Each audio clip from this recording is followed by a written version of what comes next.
E hoje connosco para comentar alguns destes destaques está o jornalista Ricardo Jorge Pinto. Ricardo, bem-vindo. Olá. Vamos começar aqui pelo público, porque a ser verdade isto de que Vítor Constâncio teve na sua posse dados que lhe permitiam travar, ou que permitiam travar João Berardo no BCP e que demonstravam que o crédito concedido pela Caixa ao empresário para se financiar era ruinoso. O que é que pode ter feito Constâncio não fazer nada? Pois, se lhe perguntarmos, ele provavelmente também não vai responder. Já percebemos que há aqui várias versões, há muitos esquecimentos, há discrepâncias entre depoimentos que foram feitos e parece que ninguém quer, na verdade, esclarecer este caso. Nós começamos a perceber algumas verdades, ou pelo menos algumas informações que são verosímeis, nomeadamente aquela de que o Banco de Portugal tinha, na verdade, dados muito concretos acerca daquilo que estava a ser essa operação. E aquilo que diz o público hoje era aquilo que se suspeitava, que ia haver aqui um negócio especulativo à volta do BCP com a participação de João Berardo. Agora, até que ponto o Banco de Portugal, enquanto regulador, tinha realmente capacidade ou então até legitimidade para travar esse negócio? Essa é a questão que certamente os especialistas sobre reguladores bancários poderão esclarecer melhor do que qualquer um de nós que está aqui nesta mesa. Mas vamos admitir que Vítor Constâncio não tinha esse poder para fazer alguma coisa, mas que tinha em sua posse os dados. Não era seu dever ou não poderia ser seu dever encaminhar esses dados para quem pudesse fazer alguma coisa? Pois, essa é exatamente a questão que eu dizia, que é até onde é que vai a responsabilidade moral do regulador? Isto é, há aqui alguma responsabilidade que seja mais do que a responsabilidade legal? Porque o que tu estás a dizer tem toda a lógica, que é alguém perceber que havia ali um risco muito elevado e achar-se quase que na obrigação de dizer cuidado com o que vai ali acontecer. Agora, a verdade é que um regulador tem que ser um elemento muito neutro neste jogo. E até que ponto essa neutralidade lhe permite fazer esse género de prevenção, de precaução, essa é a matéria que certamente aqui está também no cerne de toda esta matéria. Agora, o que me parece grave a mim, até enquanto contribuinte, e portanto alguém que tem um direito de ser melhor esclarecido acerca daquilo que são os fundos públicos, porque estamos a falar depois da Caixa Geral de Depósitos, que é do Estado, e o Estado somos todos nós, é exatamente como é que se comportou o Banco de Portugal. E aqui nós temos duas coisas diferentes. Uma é a competência de Vítor Constâncio dentro do Banco de Portugal e o outro é o próprio papel do regulador Banco de Portugal, acerca do qual eu tenho muitas dúvidas.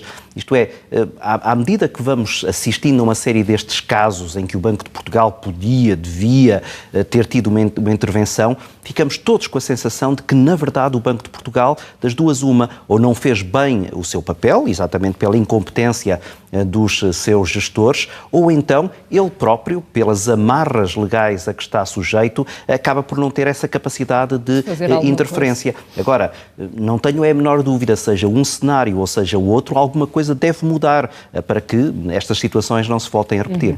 Título principal no Negócios. Antevês algum desfecho para esta questão que opõe a Provedora de Justiça em relação ao Governo e este ponto relacionado com a ordem do Ministério das Finanças para que sejam devolvidas as verbas dos salários da função pública cobradas indevidamente? O histórico de reação do Ministério das Finanças em relação aos contribuintes, nós já sabemos qual é que é.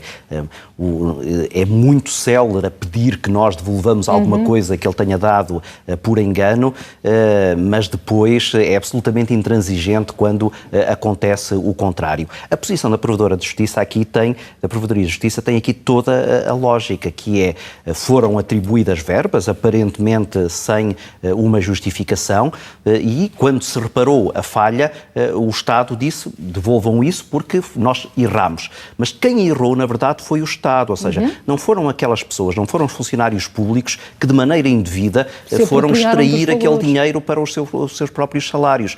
Foi o Estado que, num engano, que pode acontecer a qualquer um, deu esse dinheiro.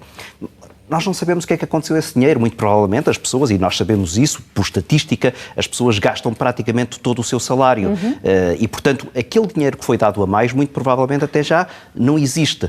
Estar agora a exigi-lo aos funcionários públicos que já não o têm, parece-me pouco razoável, tendo em conta este aspecto, que certamente é o argumento da Provedoria de Justiça, de que o engano foi da parte do Estado. E, portanto, quem recebeu indevidamente não tem nenhuma culpa que o Estado se tenha enganado. E por isso é que eu comecei por isso, que é, fosse o contrário, isto é, fosse o funcionário público a cometer um engano, e certamente que o Estado não lhe perdoaria. Vamos imaginar esse cenário que tu próprio equacionas, que é a maioria das pessoas que recebeu estes valores a mais já o gastou e não o tem. É o mais provável. Como é que pois, vai contrair agora um empréstimo, vai obrigar as pessoas a pagar? Vai, exatamente. Vai notificá-las judicialmente? Vai agora começar a descontar em salários futuros. É sempre uma situação muito delicada que devia ser aqui acautelada. E, portanto, esta posição da Provedoria de Justiça parece-me a mais razoável. Agora, respondendo à tua questão inicial, o que é que vai acontecer? Como é que o Governo vai atuar? E aí eu diria que o timing pode ser muito importante. Se o timing for até às eleições, muito provavelmente haverá aqui uma propensão para aceitar esta recomendação, porque são recomendações da Provedoria de Justiça. Se é na próxima legislatura, eu acho que isso tudo depois fica empurrado mais para a frente e o funcionário público aí já terá menos possibilidades de sucesso. Olhamos para a manchete do Jornal de Notícias. O facto de haver clientes de eletricidade e de gás que saltam de empresa em empresa fornecedora destes serviços para não pagarem dívidas que têm com a fornecedora anterior, isto terá também a ver com o excesso que nós pagamos pela luz e pelo gás que consumimos, ou não será isso? Acho que não. Aliás, a expressão que está aqui neste subtítulo é muito interessante, que é os turistas energéticos. Aqueles que basicamente andam a transitar de uma operadora para outra, basicamente com o intuito de tentar fugir a dívidas que vão sendo acumuladas. Porque, independentemente dos preços da energia em Portugal, e todos sabemos que eles são muito elevados, mas a verdade é que isto soa tudo a um esquema de acumular uma dívida aqui, depois passar para outra, na esperança de que aquela dívida acabe por ficar esquecida, tentar negociar essas próprias dívidas com a ameaça de que se vai mudar de operador, e por isso é que depois esta expressão turistas energéticos me parece ter aqui todo o cabimento. Isto parece-me ser, na verdade, um esquema que será utilizado, não sabemos exatamente por quantas pessoas, mas para fugir exatamente ao pagamento devido a essas mesmas operadoras. Vamos às questões de saúde. Na hora das PPP na saúde irem a votos, na nova lei de bases da saúde, será a oposição do PCP e do Bloco suficiente para travar a lei, ou achas que ainda há de arranjar-se aí algum acordo, algum entendimento? Pode arranjar-se aqui um entendimento. Já percebemos que, sobretudo a partir do momento em que, aliás, na RTP, o Presidente da República se pronunciou sobre esta matéria, dizendo ser pouco sensato que se estivesse agora a fazer uma lei de bases que fosse muito restritiva em relação àquilo que é a organização da saúde no seu equilíbrio entre o público e o privado, com essa recomendação de Marcelo Rebelo de Sousa, que António Costa levou muito a sério, alterou-se imediatamente o discurso do Primeiro-Ministro e Secretário-Geral do Partido Socialista. Durante algum tempo, aquilo que António Costa disse-o no próprio Parlamento, é que esperava que a nova lei de bases da saúde fosse aprovada com a esquerda, considerando que a direita tinha sido responsável pela anterior lei de bases, que agora estava já obsoleta. Esse discurso mudou e agora já se vê António Costa a deixar todas as hipóteses em aberto, nomeadamente essa possibilidade de entendimento com o PSD. Pareceu-me também interessante, a certa altura, há cerca de um mês, Rui Rio ter vindo dizer que, na verdade, não era o PSD que estava a aproximar do PS, era o PS que estava a aproximar do PSD. E aí percebia-se que havia, na verdade, uma janela de oportunidade para esse entendimento à direita. Até que surgiu a crise política dos professores. E aí houve um claro afastamento entre PSD e PS. E deixou António Costa e o Partido Socialista mais isolados. Isolados à esquerda, claramente o Bloco de Esquerda e o Partido Comunista estão agora a ser mais duros nas exigências, e mais isolado também à direita, a partir do momento em que o PSD percebeu que não podia dar nenhum sinal de aproximação ao Partido Socialista, que o tinha deixado numa crise que claramente depois teve repercussões em termos eleitorais nas últimas europeias. Mas a haver esse acordo sobre as PPP, ele poderá surgir à esquerda ou à direita? direita? Pois, pode surgir em qualquer lado agora. E a troco de quê? Ou consagrando o quê no próprio texto da lei?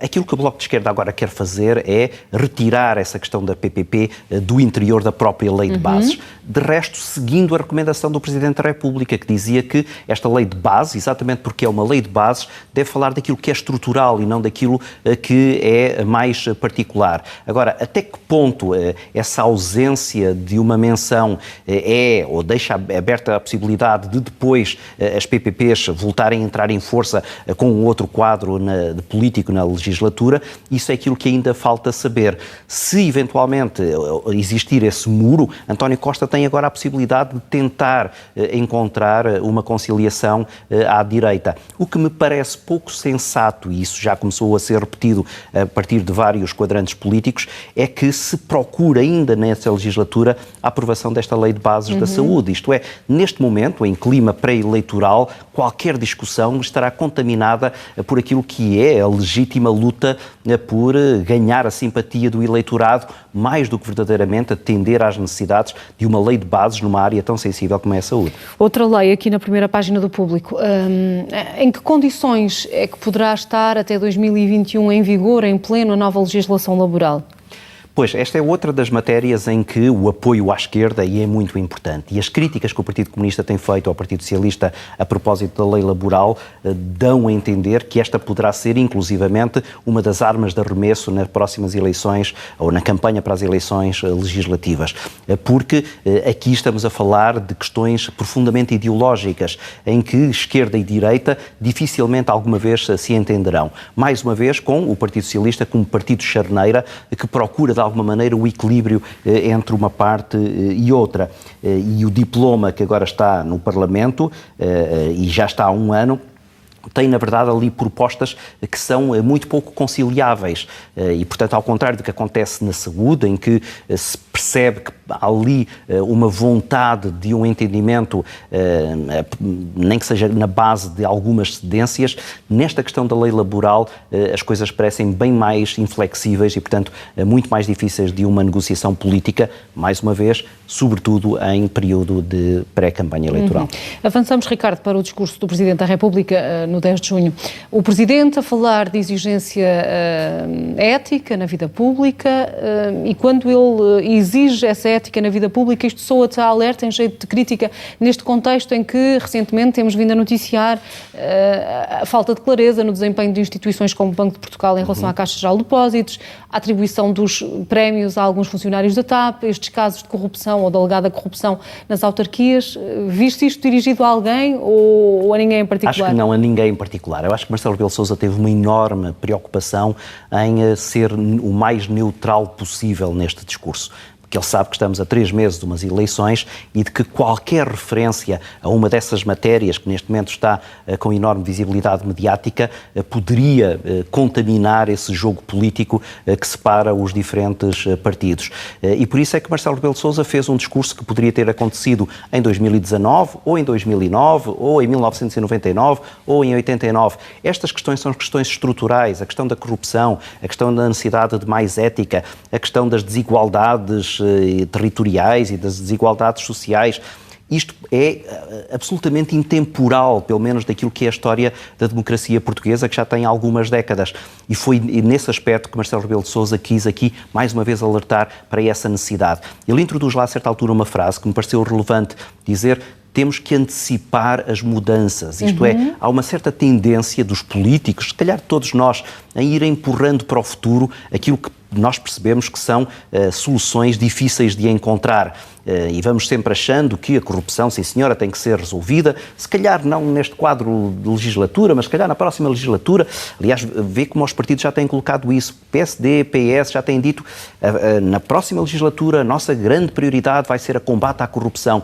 Mas eles já tinham dito isto há 4 anos, e há 8 anos, e há 12 anos. Nós estamos sucessivamente a ouvir essas promessas de que agora sim vamos resolver este problema. E eu acho que aquilo que Marcelo Rebelo de Sousa quis fazer foi dizer: as pessoas já estão cansadas de ouvir isso. De resto, o discurso de Marcelo Rebelo de Sousa encaixava muito bem no de João Miguel Tavares. Sim. Eles complementavam-se muito bem. E João Miguel Tavares já tinha vindo falar disso, daquilo que é o desencanto que as pessoas começam a ter pelas promessas que lhes são feitas, de as pessoas acharem que, na verdade, até mesmo quando votam, o seu voto voto já conta muito pouco, porque tudo isto aparece diluído em promessas que depois são muito rapidamente esquecidas. E esse, se calhar, é um problema da chamada democracia representativa, que é aquela que, na verdade, está em crise. Não é a democracia. Todos nós acreditamos na vontade da maioria. O que começamos todos a desacreditar cada vez mais, e eu penso que uma parte importante da abstenção radica também aí, é nesta democracia representativa em que nós elegemos pessoas que nos fazem determinadas promessas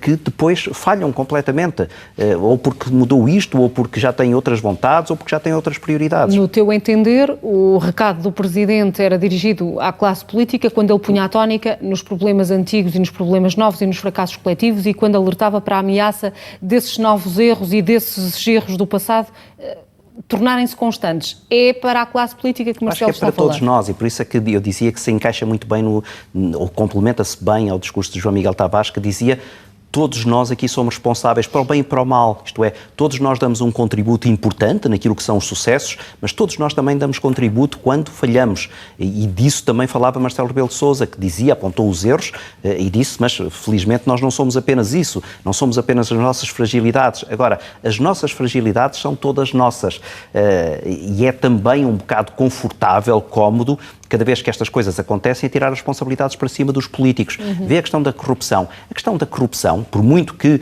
apenas apareça nos média a corrupção ao mais alto nível, envolvendo um antigo primeiro-ministro, por exemplo, mas a corrupção está instalada até ao nível mais baixo, até ao nível autárquico, até ao nível do pequeno poder, até ao nível, muitas vezes, das relações laborais.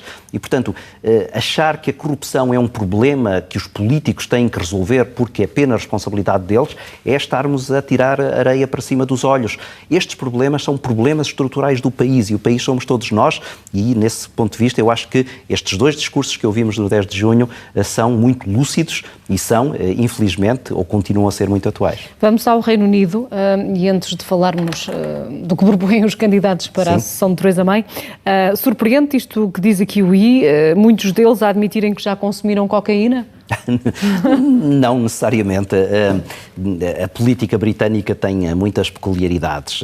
Lembro-me que era na altura Margaret Thatcher a primeira-ministra e houve também uma crise de políticos que foram apanhados em situações sexuais muito embaraçosas e que se percebeu que aquilo estava mais ou menos espalhado e a certa altura surgiu um slogan que era o Back to Basics, que era vamos voltar aos valores fundamentais da política, vamos limpar toda esta podridão que existe e depois, afinal, aparentemente, estas questões menos aceitáveis continuam instaladas numa classe política que, se calhar, até olhando para algumas das decisões que têm tomado recentemente, não nos espanta muito que seja à custa de algumas substâncias menos lícitas. E então agora as questões políticas mais duras.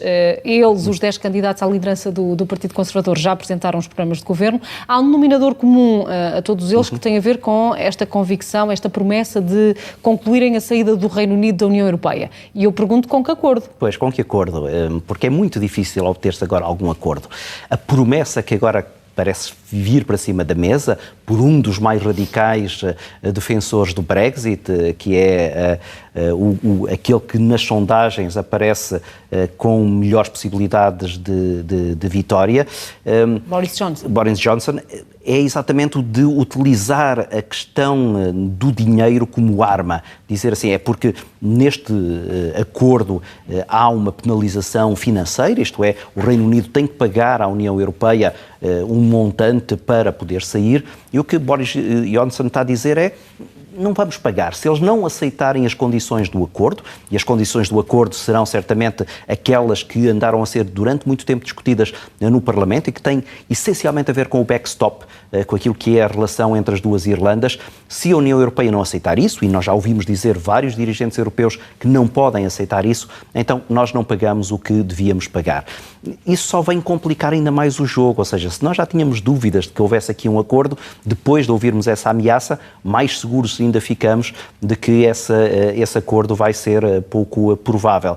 Agora, uma saída sem acordo, e também todos já o disseram, é absolutamente dramática, sobretudo para os britânicos, cujo PIB pode cair a pique se, na verdade, não for aqui atendido um modelo mínimo de entendimento para essa mesma saída, quer a curto prazo, quer a médio prazo. Quanto é que esta novela do Brexit termina? Pois não faço mesmo ideia. Ninguém faz? Ninguém faz ideia, porque vai-se empurrando os calendários, empurrou-se agora de março para outubro, se calhar chega-se a outubro e vai-se voltar de novo a empurrar o calendário para outra época. Mas isso também é muito mau, porque isso vai criando uma enorme instabilidade, nomeadamente uns investidores, que agora já não sabem exatamente o que é que vai acontecer. E, portanto, o que eu vou dizer provavelmente não é muito sensato, mas se calhar até era melhor uma saída sem acordo do que esta constante prorrogação do acordo e esta instabilidade da incerteza acerca do que vai acontecer. Ricardo, avançamos agora para duas sugestões de leitura na imprensa estrangeira que nos propões, começando aqui pelo jornal francês Le Figaro, a falar da intenção do presidente americano Donald Trump agravar as taxas sobre os vinhos franceses importados pelos Estados Unidos. Trump considera que o comércio de vinhos entre França e a América é desequilibrado e cá está. É este mais um episódio da guerra comercial, Donald Trump? É, guerra comercial que tem o seu representante máximo na guerra com a China, claramente. Essa aí é, até porque são as duas grandes potências económicas, a grande guerra comercial, mas Donald Trump aos poucos está a abrir guerras com outros países. Abrir uma guerra com o México, que está agora um pouco em suspenso com a promessa do México de que vai tentar travar a imigração ilegal para os Estados Unidos, mas como o Donald Trump já disse, vai ficar atento para ver se isso acontece, e se não acontecer, então serão colocadas novas taxas tarifárias para o México. Guerra comercial com o Canadá, também a impor sanções tarifárias para a compra de aço, de vários metais, e guerra comercial com a União Europeia. Numa fase inicial, Donald Trump tentou fazer uma guerra à própria União Europeia, depois começou a perceber que se calhar era mais fácil começar a fazer uma guerra comercial país a país no interior da União Europeia, tirando até proveito desta situação do Brexit, fazendo, ainda agora como fez nesta revisita ao Reino Unido, promessas de grandes entendimentos com o Reino Unido se o Reino Unido sair da União Europeia. E agora começa a fazer estas ameaças aos países. Começa a ameaçar, por exemplo, todos os países que tenham tecnologia da empresa chinesa Huawei e começa agora a fazer também chantagem com as matérias que ele sabe que para cada país são até simbolicamente importantes. E nós sabemos que para os franceses uma das matérias que tem maior simbolismo é exatamente a questão dos vinhos. E o que Trump diz é que as taxas que a França coloca aos vinhos americanos são muito superiores às taxas que os Estados Unidos colocam à França. E nisso, por acaso, ele tem absolutamente razão. Ou seja, estas guerras comerciais que ele está a fazer não são guerras que tu olhes para os factos e diga, olha, lá está ele no seu mundo lunático. Não.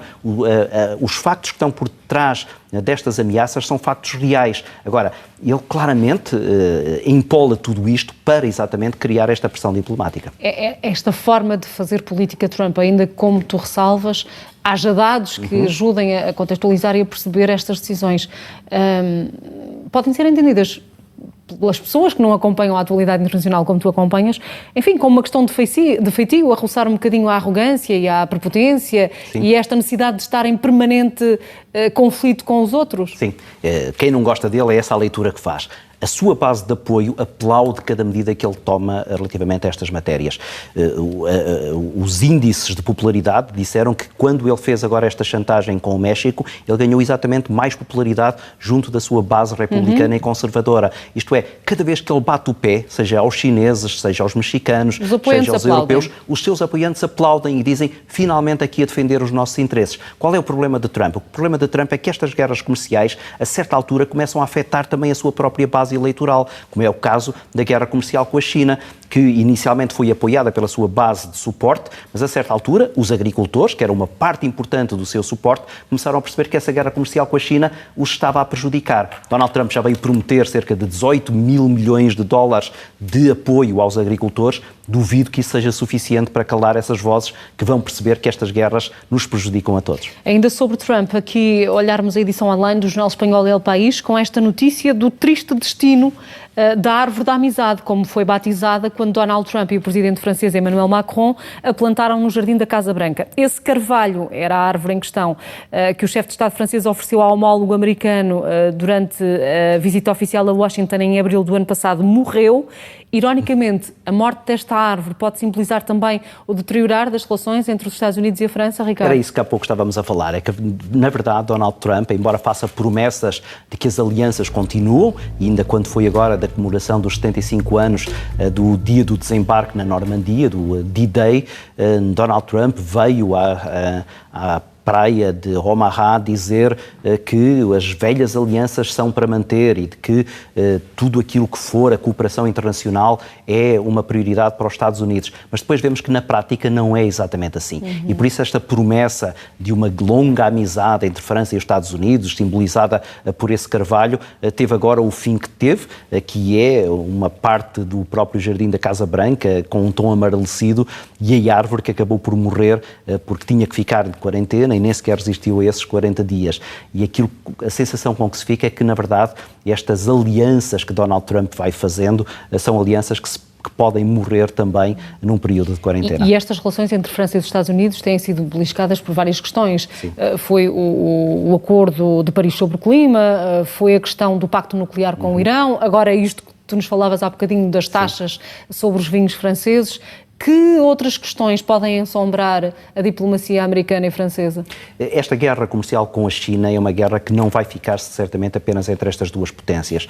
Já percebemos, as redes 5G, e por falar nisso, uma das hipóteses que eu coloquei de tema era exatamente também do El País. Espanha vai começar agora com a rede 5G em várias cidades, na Europa isso começa agora a acontecer, mas ninguém sabe exatamente qual é que é o futuro dessa rede 5G, exatamente por causa da guerra entre os Estados Unidos e a China e das sanções feitas à Huawei, que é uma empresa que está muito à frente em relação a toda a concorrência nessa questão da tecnologia de redes que vão permitir um acesso à internet a partir de dispositivos móveis de maneira muito mais fácil. E, portanto, mesmo com a França, outro dos problemas é esse problema tecnológico. Outro problema é o problema das informações militares. Donald Trump já o fez em relação à Alemanha, já o fez em relação ao Reino Unido, promete fazê-lo muito em breve com a França, dizendo: se vocês não acautelarem aquilo que são as circulações de dados, as Forças Armadas norte-americanas vão deixar de partilhar dados com a Alemanha, o Reino Unido e agora também a França, as potências, também até as próprias potências nucleares.